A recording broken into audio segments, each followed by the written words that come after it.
택시기사님이 TV를 보면서 가시는 거예요. 98년생인데 신분증 검사를 한다고? 15세 이상이라고? 혈기니까 할 말이라고 얘기할게. 그러니까 기본이 있기 때문에 새로운 걸 만들 수가 있었던 거예요. 또 막 꺼이꺼이 울었어요. 그래서 안녕하세요. 하나하나 원하나입니다. 방금 귀멸의 칼날 무한성 편을 보고 왔습니다. 제가 일을 하다가 급하게 나가느라고 원래는 이렇게 화장 다 한 김에 그 영화관 들어가는 거나 이제 보러 가는 거나 뭐 나와서 영화관에서도 좀 찍고 이렇게 하려고 했거든요. 근데 늦어가지고 일하다 보니까 늦어서 못 찍었어요. 이럴 거면 그냥 와서 화장을 할걸.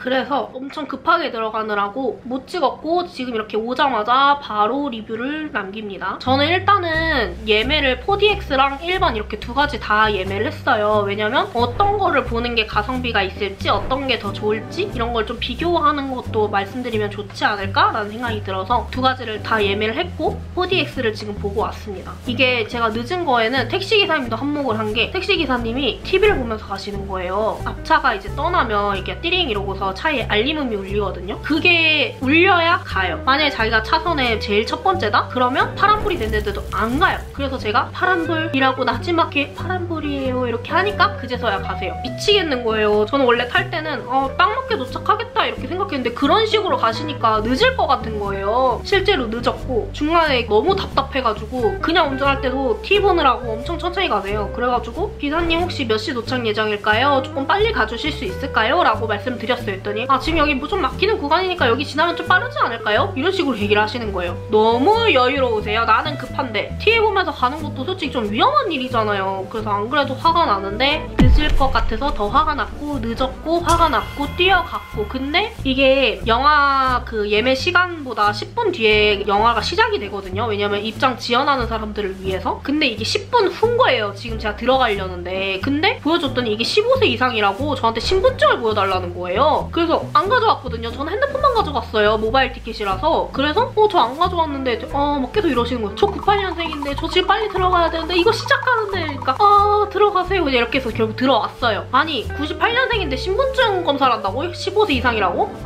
너무 철저해요 요즘. 사실 이 부분에서 제가 처음 말씀드리는 거는 제가 애니메이션을 처음 입문한 게 귀멸의 칼날이거든요. 저는 원래 애니메이션을 막 그렇게까지 좋아하지 않고 뭔가 어린 시절에 엄마 아빠도 잘 못 보게 했고 그래서 그냥 애초에 내 관심 그냥 선택지에 없었어요. 그랬는데 남자친구가 애니메이션을 좋아해요. 그래서 남자친구가 막 애니메이션을 추천해주고 같이 보다 보니까 미친 거예요. 그래서 원나블도 보고 강철 연금술사 진격의 거인 당연히 봤고 그냥 그런 거 다 봤어요. 그러고 이제 매니아층인 것들도 좀 보고 그러다 보니까 완전히 오덕은 아닌데 그렇다고 먹을도 아니고 약간 그런 사이에 있는 사람입니다. 그래서 귀멸의 칼날로 어쨌든 애니메이션을 시작을 했어요. 그래서 저한테는 굉장히 충격적인 애니메이션이었던 거죠. 지금 마지막 최종 복면이 3부로 나눠서 나오는데 거기서 1부를 이제 극장에서 보는 거란 말이에요. 근데 저는 사실 만화책으로 결말까지 이미 다 본 상태고 혹시나 잊어버렸을까봐 그 유튜브에 찾아가지고 만화책 결말 이거 정리해주는 게 있어서 그거까지 다 보고 예매를 한 거거든요. 그래서 이제 처음에 영화 시작할 때 그 주들이랑 귀살대 애들이랑 뭐 이런 애들이 막 이렇게 뛰어가요. 무한성에서. 그것도 보기만 해도 막 눈물이 막 나는 거예요. 근데 이 부분 이후부터는 스포가 많이 들어가 있어서 거의 스포라서 이 영상을 스포가 싫으신 분은 이 영상 안 보시는 게 좋을 것 같고요. 다음 편, 2편에 4DX랑 이제 기본 중에 뭘 보는 게 더 좋을지 그리고 귀멸의 칼날에 대한 저의 스포가 안 담긴 리뷰가 들어가 있을 거예요. 그래서 다음 편을 봐주시면 감사드리겠습니다. 여기 띄워놓을게요. 어쨌든 스포가 담겨있습니다. 여기서부터 지금 말합니다. 이제 귀살대의 대장 그분 성함이 생각이 안 나는데 그분이 미끼가 돼서 무잔을 잡아놓고 이 최종 군면이 올 수 있게 기회를 만들어줘요. 그 부분도 미끼가 될 거라고 미리 교메이한테 얘기를 한단 말이에요. 근데 그 부분도 너무 슬픈 거예요. 그리고 교메이가 그거를 덤덤히 당신의 뜻이 그렇다면 나는 그냥 받아들이겠다 이렇게 얘기하는 것도 얼마나 큰 충성심이고 얼마나 큰 믿음이면 그게 가능할까 하면서도 좀 그냥 이들의 그 라포가 생성이 된 그런 게 너무 대단하고 의지와 가치관과 그런 게 대단하다고 느껴진 장면이었어요. 저 혼자 너무 많은 생각을 한 걸 수 있는데 그러고 그러고 나서 이제 나온 게 제가 기억으로 싸움 3개가 나와요. 처음 싸움이 시노부랑 도우마가 나옵니다. 이거는 아직 끝나지 않았어요. 2편에 아마 끝날 것 같아요. 어쨌든 이번 편에서는 시노부가 죽습니다. 시노부가 도우마랑 싸우다가 죽는데 이 죽기까지 시노부가 자기의 끝을 계속해서 더 극복해서 나아가요. 근데 그거의 원동력은 뭐냐? 언니에 대한 복수와 이 한 마리를, 혈기니까 할 마리라고 얘기할게요. 이 한 마리를 죽임으로 인해서 수백 명, 수천 명이 살 수 있는 거죠. 자기 주변에 있는 여자들이 다 혈기 때문에 가족이 다 없어서 있는 애들이에요. 혈기만 없으면 얘네들이 얼마나 행복하게 살 수 있었을까? 라는 그 생각, 그 책임감과 사랑과 따뜻한 마음인 거죠. 그 마음으로 자기가 계속 극복을 해요. 그게 너무 슬프고, 그리고 시노부도 사실 귀살대를 하기에 적합한 체형은 아니에요. 굉장히 작고 아담하고 힘이 그렇게 센 것도 아니고 목을 자를 힘이 없어요. 어떻게든 이 귀살대 입고 내가 혈기를 죽이고 싶다는 마음이 강하기 때문에 독을 개발을 하고 자기의 부족을 커버할 수 있게 훈련을 더 강하게 하고 더 빨라지려고 하고 그렇게 한 거예요. 그게 뭔가 지금 현실에서 우리가 하지 못하는 것들인 것 같다는 생각이 들었어요. 우리는 부족한 게 있으면 그걸 숨기려고 하거나 내가 하고자 하는 게 있는데 그거에 대해서 내 단점이나 이런 게 방해가 된다? 그렇다 해서 이걸 뜯어고치는 거는 정말 성공한 사람들만 하거든요. 근데 심지어 그 목표를 가진 게 우리 보통 사람들은 그게 내 이득을 위한 거지 남을 위한 일이 아니에요. 남을 위해서 내 성장과 내 죽음을 몰 정도로 성장을 한다? 이거는 이 세상에선 찾아보기 힘든 이타적인 마음이란 생각이 들어요. 그래서 그거에 대한 감동과 슬픔이 있어서 이미 그때부터 눈물이 막 나기 시작했고, 뭐 주들이 등장할 때부터 눈물이 났어요. 나는 왜 화장을 하고 왔을까? 다들 생얼로 왔더라고, 훌쩍훌쩍거리면서. 여러분도 다 화장하지 말고 렌즈 끼지 말고 안경 끼고 그렇게 가세요. 눈물이 진짜 많이 납니다. 알고 보는데도 눈물이 계속 났어요. 그 다음에 카나이가 와서 이제 이어서 싸우는데 도우마가 저는 제가 생각할 때 진짜 악질 중에 악질이에요. 사이코패스라고 생각해요. 진짜 너무 별로고 혈기들도 그전에는 다 뭔가 이해할 사연이 있었고 뭔가 이랬거든요. 근데 도우마는 쓰레기예요. 그냥 쓰레기야. 무잠보다 쓰레기라고 생각해요, 저는 진짜. 어쨌든 도우마는 정말 별로였고 아직 살아있고 아직 싸우고 있습니다. 결국엔 죽을 거예요.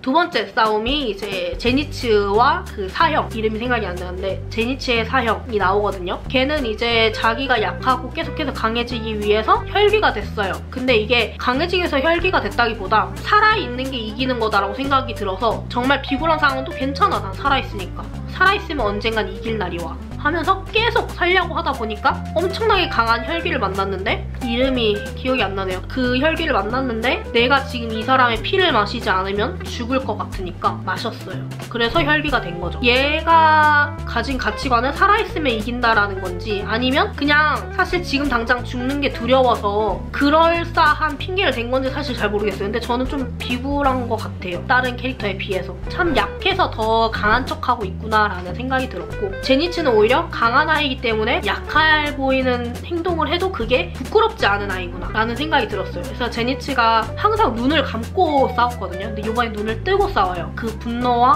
형에 대한 실망감 때문에. 근데 초반에 싸울 때는 제니츠가 진심으로 못 싸우거든요. 왜냐면 형을 아직도 사랑하고 좀 존경하는 마음이 남아있어서 진심으로 못 싸워요. 그러다가 이제 약간 눈을 감고 생각을 하는, 그러고서 할아버지 저는 이제 형과 다른 길을 갈 것 같습니다. 길이 이미 달라진 것 같습니다. 라고 생각을 딱 하고 적이다 하고서 자기가 새로 만든 번개의 호흡 치령으로 죽입니다. 그 사형이 목이 잘리면서 보지 못했다. 치령? 역시 스승님은 너를 좋아했어. 너한테 봐봐 새로운 걸 알려줬잖아. 근데 그거는 알려준 게 아니라 제니츠가 개발한 거예요. 왜냐면 자기는 1형밖에 하지 못하는데 형은 1형 빼고 다 하거든요. 자기가 생각할 땐 1형을 못하는 형이더라도 너무 강해 보이고 멋있었던 거죠. 계속 노력하고 발전하니까. 그런 형과 어깨를 나란히 하기 위해서 개발한 자기만의 형인 거예요. 그걸 듣고 어떻게 그럴 수 있지 너가? 하면서 사형이 이제 되게 막 분노해요. 내가 너한테서 졌다는 거에 대해서. 너같이 찌질하고 그렇게 보잘것없는 애한테 진 거에 대해서. 근데 사실 이 마음이 저희 현실에 또 사람들이 보통 그렇게 많이 생각한다고 생각이 들어요. 기본적인 거 하고 정말 보잘것없어 보이는 그런 매우 베이직한 것만 한다고 무시하고 그건 당연히 해야 되는 거 아니야? 근데 사실 그 베이직한 걸 못하는 사람이 진짜 많아요. 그걸 안 하고 더 나은 거 1단계가 있고 3단계가 있으면 3단계를 하면 1단계는 당연히 난 할 수 있다고 생각하는 사람들이 많아요. 안 해봐놓고 1단계 하지 않고 바로 3단계로 뛰는 거는 의미가 없어요. 그 3단계는 언젠가는 위태롭기 때문에 무너질 거예요. 그래서 차근차근 하는 게 중요한데 제니치는 그 1형 기본적인 거를 갈고 닦고 수백 번을 한 거죠. 그러니까 기본이 있기 때문에 새로운 걸 만들 수가 있었던 거예요. 근데 그 4형은 기본이 없기 때문에 새로운 걸 만들 생각조차 못하죠. 그래서 어쨌든 제니치가 이기고 제니치도 이제 힘이 이제 완전 떨어지고 몸이 많이 쇠했기 때문에 같이 떨어지거든요. 그 혈기는 사라지면서 그걸 봐요. 그래 어차피 너나 나랑 둘 다 떨어져서 죽을 거야. 나는 사라져서 죽고 넌 떨어져서 죽을 거야. 이거는 내가 졌다고 할 수 없어. 하는데 그 혈기인데 타마에 맞나?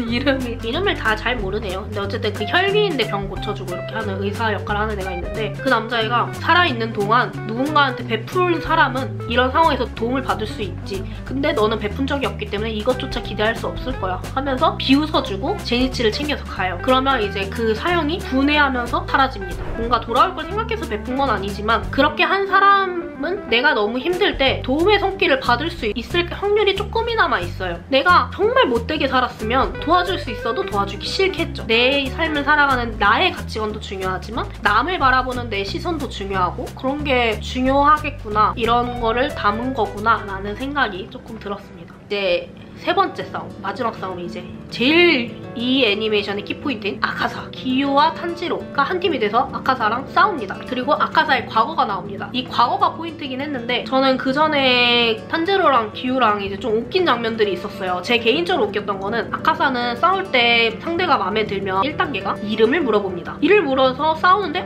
너 너무 좋은데? 너 너무 잘 싸우는데? 마음에 들어. 너 강한 자구나 하면 두 번째, 혈기가 되거라. 너 내 동료가 되라. 라고 얘기를 해요. 근데 아직까지 성공한 적은 없어요. 카우제이야 항상 거절만 받아보셨어요. 그래서 어쨌든 이번에도 기유한테 이름을 물어봅니다. 근데 기유가 혈기한테 알려줄 이름 따윈 없어. 그리고 나 싸울 때 말 거는 거 싫어하니까 말 걸지 마. 라고 얘기를 해요. 그런데 아카사가 그래 난 말하는 거 좋아하는데 계속 물어보지 뭐 하면서 이름 계속 물어봐요. 어쨌든 이 장면이 약간 코믹하게 들어가서 이 부분에 전 좀 웃겼고 근데 이 와중에 저는 또 이어서 웃겼던 거는 탄지로는 제가 생각할 때 말하는 걸 참 좋아해요. 상대방 가치관 듣는 거 좋아하고 너 어쩌다 혈기가 됐니? 왜 그런 거야? 막 이런 거 물어보는 거 되게 좋아하는 스타일이라고 저는 생각이 들어요. 탄지로가. 그래서 둘이 만나니까 말을 진짜 많이 해요. 그래서 갑자기 뭐 기유랑 싸울 때도 그냥 창창창창 이렇게 막 싸우는데 탄지로랑 싸울 때는 탄지로 이렇게 칼만 쥐고 있고 이제 얘는 이렇게 해가지고 이렇게 해서 그냥 계속 얘기해요. 그러다가 얘기하다가 좀 삐뚤상하면 싸우고 뭐 이렇게 하는데 그 얘기 덕분에 아카사가 과거가 조금씩 생각이 납니다.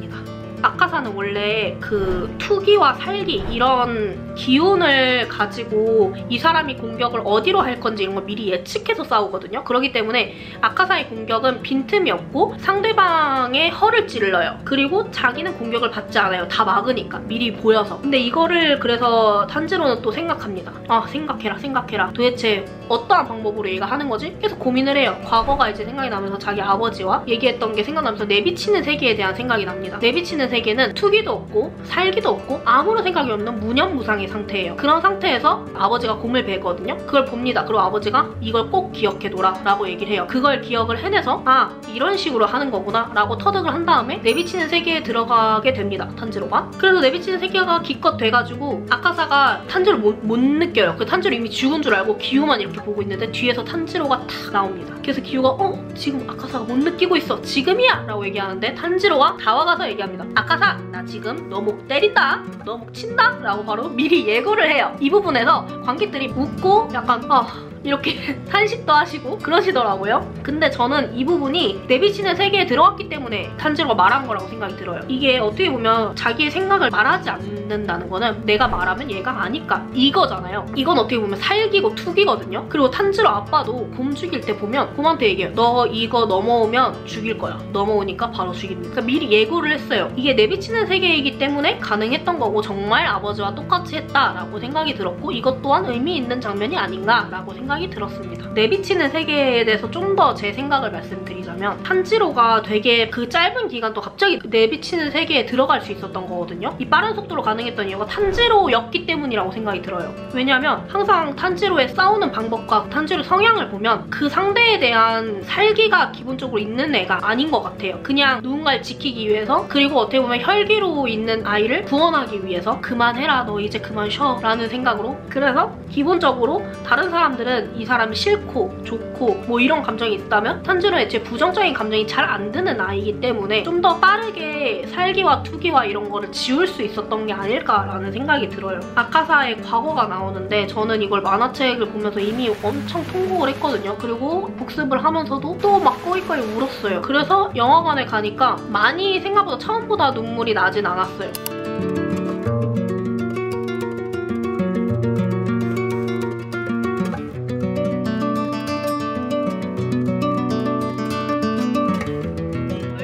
지켜야 된다는 그 집념이 강했으면 그랬을까. 그리고 아카사의 아버지 발 앞에 엎드리면서 난 결국 다시 태어나지 못했어요. 다시 살아가지 못했어요 라고 얘기를 하거든요. 이제 아버지와 아버지의 모습이 스승님으로 바뀌면서 그래도 넌 내 아들이고 제자인 건 제자인 거다. 그건 변하지 않아 라고 얘기를 해요. 물론 너를 천국으로 데려가 줄 수는 없겠지만, 이게 되게 뭐 차가운 말로 들릴 수도 있겠지만 저는 와닿았던 것 같아요. 옳고 그름은 어쩔 수 없는 문제예요. 근데 옳고 그름을 떠나서 이 사람에 대한 측은지심과 이 사람에 대한 사랑은 다른 문제라고 생각이 들어요. 그래서 아카사가 물론 악하고 정말 잘못했지만 그 아이 속에 있는 마음과 왜 그렇게 했는지를 알기 때문에 돌아와줘서 고맙다라고 얘기하고 다녀왔어 라고 얘기를 하는 게 이게 너무 슬프고 얼마나 외로웠을까 아카사가. 이 생각이 너무 들더라고요.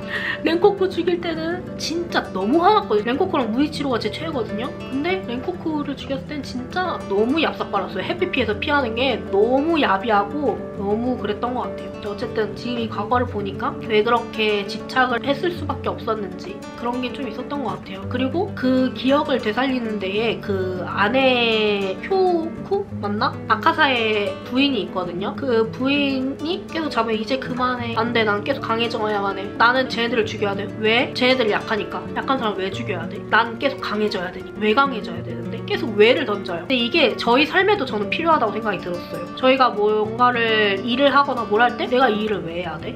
나 돈을 많이 벌려고 돈을 왜 벌어야 되는데? 돈 벌어서 뭐 할 건데? 돈 많이 벌면 뭐 다른 사람한테 손 벌릴 일 없잖아. 다른 사람들이 나를 좋아해주고 내가 뭔가 위치가 옳은 것 같잖아. 왜 그 위치를 얻어야 되는데? 그냥 기분이 좋잖아. 그럼 그 위치에 안 가면 기분이 안 좋아져? 그러면 그 위치에 가기 전까지 는 불행한 건가? 이런 식으로 계속 질문을 던져야 된다고 생각이 들어요. 그래야 나의 존재도 알고 내가 어떠한 일을 할 때 정말 행복할 수 있는지도 알고 이유를 알고 일하는 것과 이유를 모르고 그냥 표면적인 것만 생각하면서 일을 하는 거는 정말 다르고 방향성도 많이 달라진다고 생각이 들어요. 그래서 아카사는 결국 자살을 택하고 가족들의 품으로 갑니다. 이게 정말 눈물 나는 장면이에요. 어쨌든 그걸 보고 기유와 탄지로는 이해를 잘 못하지만 왜 고마워하는 냄새가 났지? 라고 탄지로가 얘기합니다. 시답지 않은 자기의 과거를 정말 떠올리기 싫었는데 떠올리면서 사랑했던 사람을 기억나고 자기를 어떻게 보면 구원을 해준 거죠. 또 치유를 해주고 그래서 고마운 냄새가 났다고 생각이 들고 아카사가 내가 가장 죽여야 될 가장 약한 사람을 죽여야겠다라고 하는데 그게 자기 자신이었다는 이것도 좀 포인트였던 것 같아요. 일단 영화 싸움에 대한 얘기는 여기까지입니다. 애니메이션 퀄리티와 뭐 다른 귀멸의 칼날에 대한 저의 생각과 뭐 큰 가치관이나 뭐 이런 것들은 그리고 4DX랑 기본 중에 뭘 보는 게 좋을지 이런 것들은 다음 편에 담아보도록 할게요. 제 개인적인 해석과 뭐 감상평을 얘기를 했는데 의견이 다양할 테니까요. 뭐 다른 의견이 있으신 분들은 자기가 느낀 그 감정을 댓글로 소통하면서 얘기 나눠요. 지금까지 영상 봐주셔서 너무너무 감사드리고 2편도 바로 이어서 보시면 좋을 것 같습니다. 안녕!